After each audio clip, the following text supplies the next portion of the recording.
Hi, Amber. Thanks for your contribution. I really appreciated your question at the end about the well being of counselors themselves and who's responsible for monitoring that and how much is too much as far as the work life balance.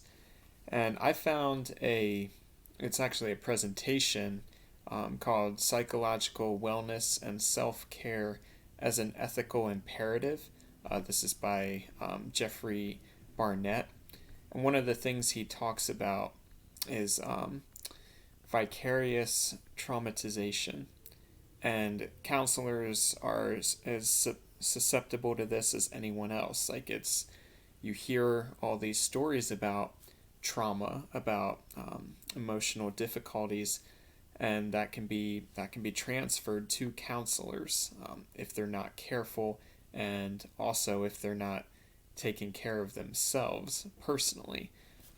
And as counselors, it's not selfish to focus on self care. In fact, it's for the sake of the client in many ways.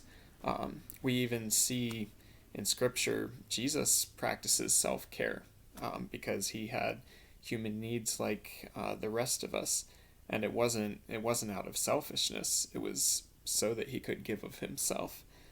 So that's an important perspective to keep in regards to self care for counselors.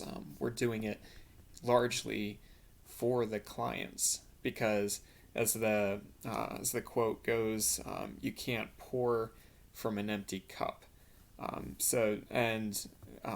Dr. Barnett talks about this as well. Impaired professional competence.